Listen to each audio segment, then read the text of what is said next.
नमस्कार मेरे प्यारे बच्चों, स्वागत है आप सभी का आपके अपने YouTube चैनल एलकेएम स्टडी के इस वीडियो लेक्चर में। तो आज हम आपके लिए क्लास 10th का फिजिक्स चैप्टर नंबर 9 प्रकाश परावर्तन एवं अपवर्तन के इस वीडियो लेक्चर में हम लोग यह जानेंगे कि किरण पुंज क्या होता है और किरण पुंज के प्रकार कितने होते हैं। तो किरण पुंज तीन प्रकार के होते हैं, अपसारी किरण पुंज, अभिसारी किरण पुंज और समांतर किरण पुंज। उसके बाद हम लोग इसमें जानेंगे गोलीय दर्पण से संबंधित कुछ परिभाषाएं और फिर जानेंगे प्रतिबिंब और उनके प्रकार।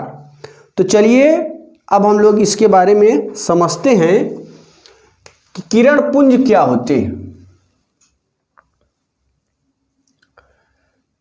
किरण पुंज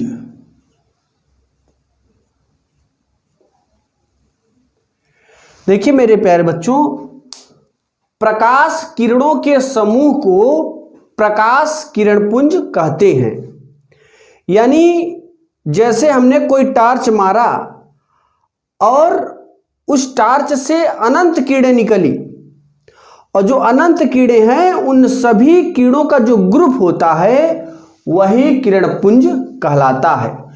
पुंज का मतलब है एक तरीके से पूंजा, एक गट्ठा, किरणों का एक गट्ठा, ठीक है ना। या फिर हम कह सकते हैं इसकी दूसरी डिफिनेशन,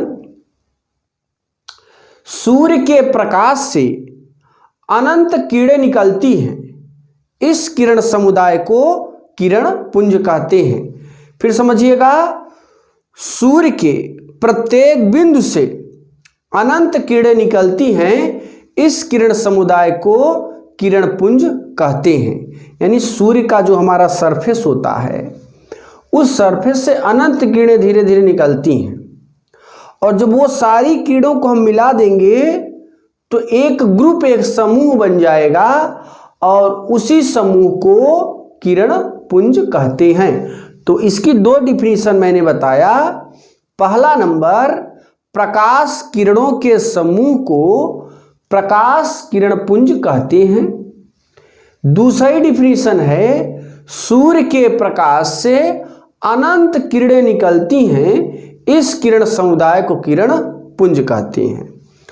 चलिए इसके डिफिनीशन थोड़ा लिखते हैं। प्रकाश किरणों के समूह को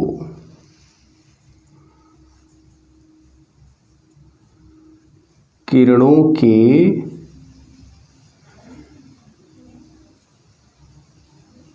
समूह को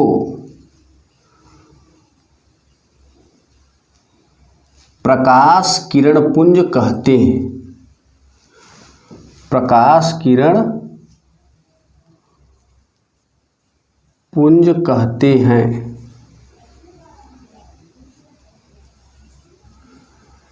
प्रकाश किरणों के समूह को प्रकाश किरण पुंज कहते हैं। या सूर्य के प्रकाश से, सूर्य के प्रकाश से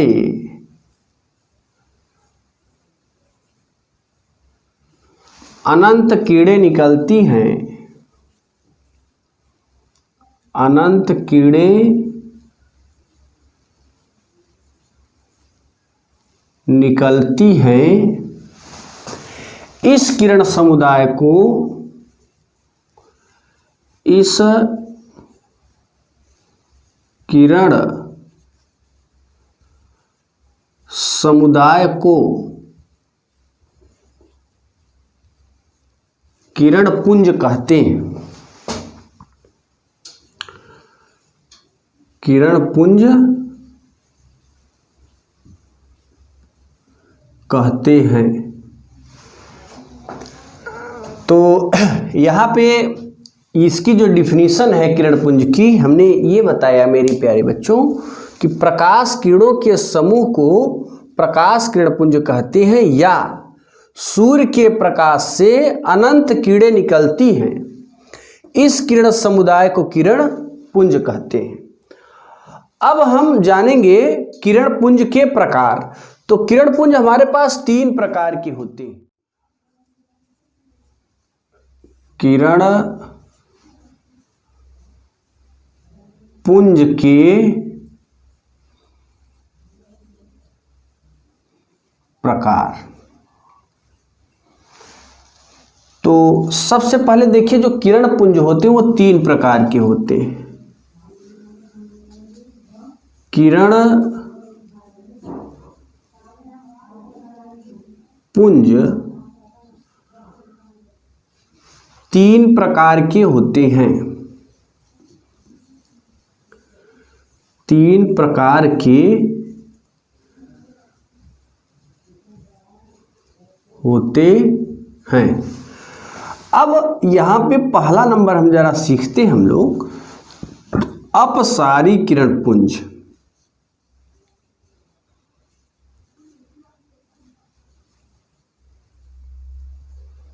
अपसारी किरण पुंज। अपसारी किरण पुंज क्या होता है, इसके बारे में समझते हैं। वह किरण पुंज जो परावर्तन के पश्चात फैल जाए उसे हम अपसारी किरण पुंज कहते हैं। जैसे आप कोई टॉर्च मारेंगे तो उससे प्रकाश पहले तो थोड़ा सा, जैसे जैसे उसकी लंबाई बढ़ेगी वैसे वैसे उसमें आप देखेंगे उसकी चौड़ाई बढ़ती जाती है। तो जब कोई टॉर्च मारेंगे तो लंबाई के साथ साथ उसके चौड़ाई में क्या होता है, वृद्धि। लेकिन जो लेजर लाइट होती है उसमें उसके चौड़ाई में वृद्धि नहीं होती, उसके केवल लेंथ में वृद्धि होती है। तो हम लेजर लाइट की बात नहीं कर रहे हैं, एक साधारण प्रकाश का जो अपने घर में आप टॉर्च का यूज करते हैं उसी की बात कर रहे हैं। तो इसमें हम लोग लिखेंगे, तो इसका थोड़ा चित्र बनाते हैं। पहले देखिए, ये कोई हम लोग का टॉर्च है, ठीक है ना। और इस तरीके से जब ऑन किए तो इसमें से किरणें निकली और इस तरीके से ये फैल गई, ठीक है ना। ये फैल गई तो हमारा ये हो जाएगा अपसारी किरण पुंज। वह किरण पुंज जो परावर्तन के पश्चात फैल जाता है उसे हम अपसारी किरण पुंज कहते हैं। यहाँ पर लिखेंगे वह किरण पुंज, वह किरण पुंज जो परावर्तन के पश्चात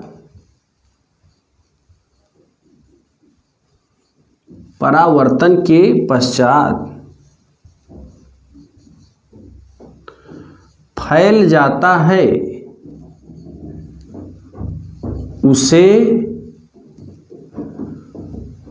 अपसारी किरण पुंज कहते हैं। अपसारी किरण पुंज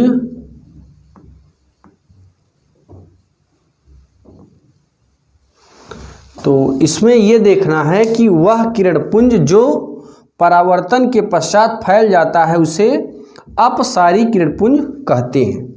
अगला टॉपिक है अभिसारी किरण पुंज। दूसरा नंबर अभिसारी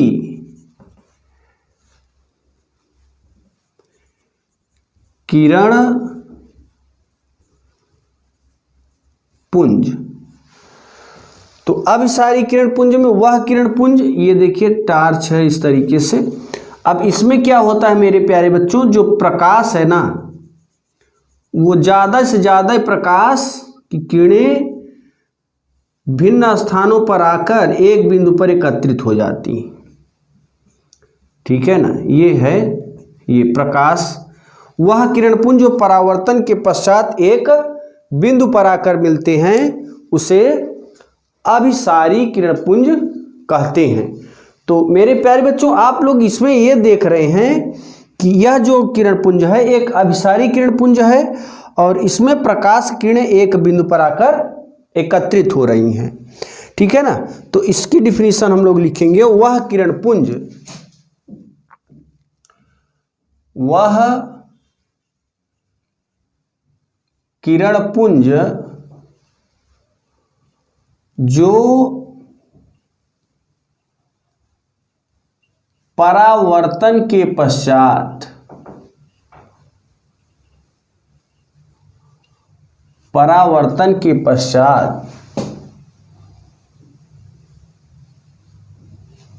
फैल जाता है उसे अभिसारी किरणपुंज कहते हैं। अभिसारी किरणपुंज कहते हैं। ठीक है ना। इसमें वह किरणपुंज जो परावर्तन के पश्चात फैल जाता है उसे अभिसारी किरणपुंज कहते हैं। तो इस तरीके से ये अभिसारी किरणपुंज की डिफिनीशन है। तीसरा नंबर हम लोग जानेंगे समांतर किरणपुंज। देखिए प्यारे बच्चों, समांतर किरणपुंज क्या होता है? समांतर किरणपुंज, तो इसकी डिफिनीशन जानेंगे, वह किरणपुंज जो परावर्तन के पश्चात एक सरल रेखा में चलता है उसे हम समांतर किरणपुंज कहते हैं। जैसे इसका स्ट्रक्चर ये है, ये किरणें आप देख रहे हैं एक सरल रेखा में चल रही हैं, कहीं पर भी मिल नहीं रही। हालांकि ये मिलेंगी तो अनंत पर ही मिलेंगी, यहाँ पर मिलने वाली नहीं है कि दो समांतर रेखाएं एक अनंत पर ही मिलती हैं। तो ये समांतर किरणपुंज हुई। और इसका डिफिनीशन लिखेंगे, वह किरणपुंज जो परावर्तन के पश्चात फैल जाता है उसे समांतर किरणपुंज कहते हैं। वह किरणपुंज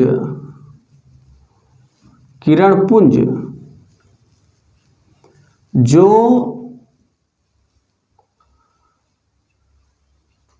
परावर्तन के पश्चात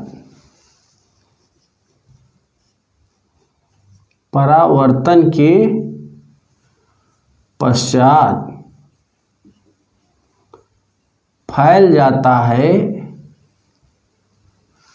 उसे समांतर किरणपुंज कहते हैं। समांतर किरणपुंज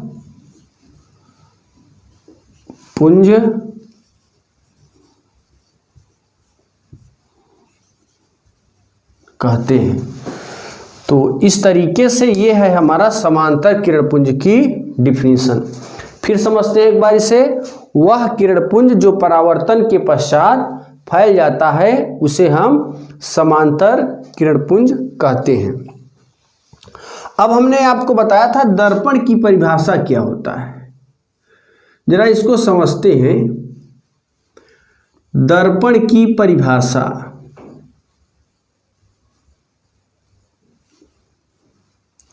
डेफिनीशन ऑफ मिरर क्या होता है मेरे प्यारे बच्चों? तो दर्पण की परिभाषा में लिखेंगे कि वह कांच का समतल या उत्तल या अवतल पारदर्शी प्लेट जिसके एक तल पर पारे या चांदी की कलाई करके उसके ऊपर लोहे के लाल ऑक्साइड का पेंट कर दिया जाता है तो उसका दूसरा तल परावर्तक तल बन जाता है। इस घटना को, इस फेनामेना को दर्पण कहते हैं। It's called mirror. तो ये हमारा दर्पण की परिभाषा है। फिर समझिएगा, वह कांच का समतल कैसा होना चाहिए? कांच का समतल कांच हो या फिर अवतल हो या फिर उत्तल हो। जैसे हम यहाँ पे एक समतल ले लिए, एक उत्तल ले लिए और तीसरा अवतल ले लिया। ठीक है। अब इसके एक तरफ पारे या चांदी की कलई करके उसके ऊपर लोहे के लाल ऑक्साइड का पेंट कर दीजिए। तो जो इसका दूसरा तल है यानी बायां वाला भाग जो है ये परावर्तक तल बन जाएगा और इसी घटना को हम लोग दर्पण कहेंगे। ठीक है ना। फिर समझिए, this is last round definition is called me. यहां पे हमने कहा कि वह कांच का समतल, उत्तल, अवतल पारदर्शी प्लेट जिसके एक तल पर पारे या चांदी की कलई करके उसके ऊपर लोहे के लाल ऑक्साइड का, जब सूख जाएगा ना, पहले चांदी या पारे की कलई करेंगे, फिर जब सूख जाए तो उसके ऊपर लोहे के लाल ऑक्साइड का पेंट कर देंगे। तो ये बायां वाला भाग जो देख रहे हैं ये आप अपना चेहरा देख सकते हैं। इसमें तो सीधा दिखेगा, इसमें भी सीधा दिखेगा, लेकिन इसमें सीधा भी दिख सकता है और उल्टा भी दिख सकता है। ठीक है, इन सब के बारे में हमने अभी बताना है आगे चल के। ठीक है ना। तो इसकी डिफिनीशन इस तरीके से यहाँ पे कंप्लीट होती है। और ये देखिए समतल दर्पण है, ये उत्तल दर्पण है, ये अवतल दर्पण। इसकी डिफिनीशन जरा समझते हैं। समतल दर्पण वह कांच की समतल प्लेट जिसके एक तल पर पारे या चांदी की कलई करके उसके ऊपर लोहे के लाल ऑक्साइड का पेंट कर दिया जाता है, तो ऐसे दर्पण को समतल दर्पण कहते हैं। अवतल दर्पण क्या है? वह कांच का अवतल पृष्ठ जिसके दबे हुए तल पर कलई किया गया है तथा उभरा हुआ तल परावर्तक तल होता है, उसे हम उत्तल दर्पण कहते हैं। और यहां पर फिर लेंगे कि वह अवतल पृष्ठ जिसके उभरे हुए तल पर कलई किया गया है और दबा हुआ तल परावर्तक तल होता है, उसे हम अवतल दर्पण कहते हैं। तो ये रहा हमारे दर्पण की डिफिनीशन। तो फटाफट इतने का आप स्क्रीनशॉट लीजिए, अगले टॉपिक के बारे में हम लोग पढ़ेंगे।